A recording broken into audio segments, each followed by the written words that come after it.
नमस्ते हिंदुस्तान, रेडियो हिंदुस्तान के सभी श्रोताओं को संजू शरण का नमस्कार। मैं आज आपके सामने अद्भुत और रोमांचकारी कथा लेके प्रस्तुत हो रही हूँ। मेरी कथा का शीर्षक है मैंने भूत को देखा है। सच, आप यकीन माने या ना माने, पर मैंने भूत को देखा है। बात उन दिनों की है जब मैं इंटर में पढ़ती थी। इंटर का एग्ज़ाम दे चुकी थी और मेरे घर में बहुत सारे लोग आए हुए थे। उस समय हम लोग आसपास के लोगों से बहुत मिलजुल कर रहते थे। मेरे माता पिता अक्सर गांव चले जाते थे, तो अब बाजू के रहने वाली महिला कभी मेरे साथ सो जाती थी। इस तरह से हम लोग के बीच में, कभी उनके घर में कोई नहीं रहा तो हम सो गए। इस तरह से हम लोग का रिश्ता बना हुआ था। उस दिन की बात याद आते ही मेरे रोंगटे खड़े हो जाते हैं।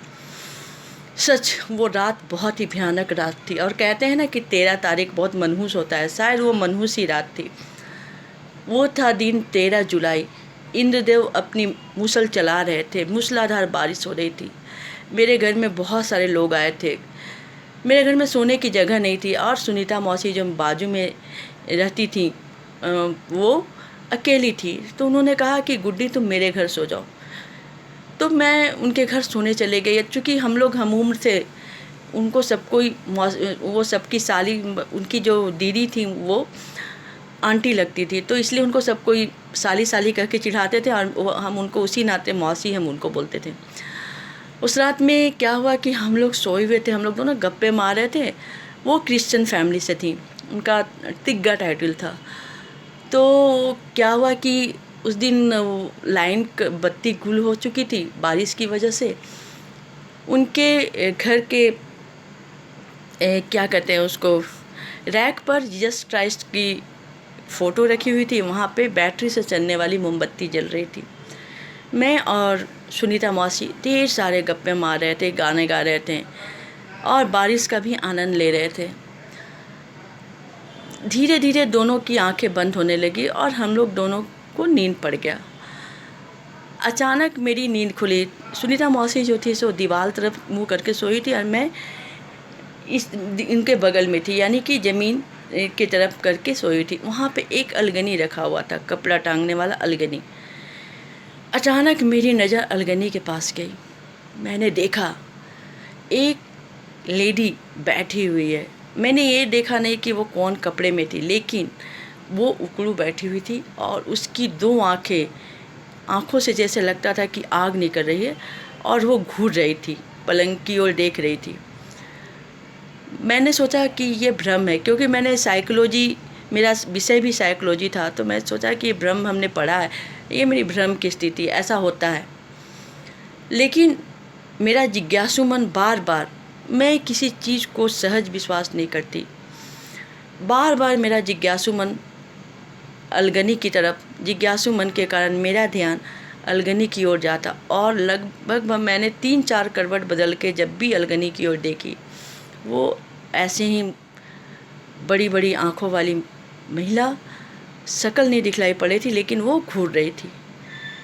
अब मुझे समझते देर नहीं लगी कि कुछ और ही माजरा है।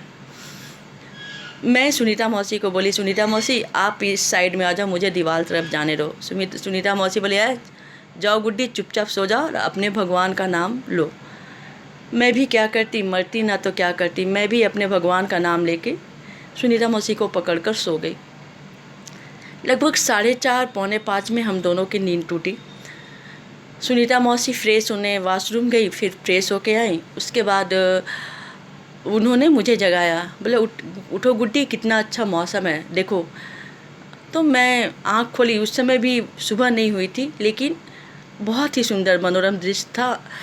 हमारे घर के बगल में पेड़ पौधे लहरा रहे थे, बारिश की बूंदें पड़ रही थी, अजब सही मनोरम दृश्य था। तब सुनीता मौसी ने मुझसे कहा कि तुम मुझे इस तरफ सोने के लिए क्यों कर रही थी।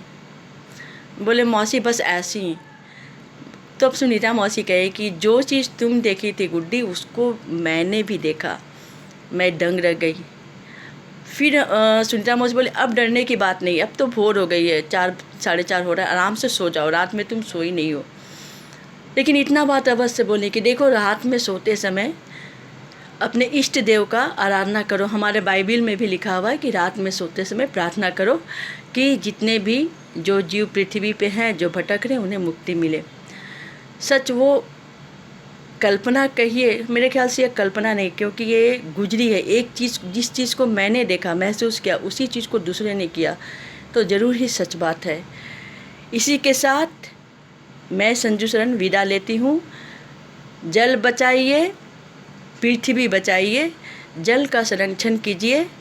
जय हिंद, जय भारत।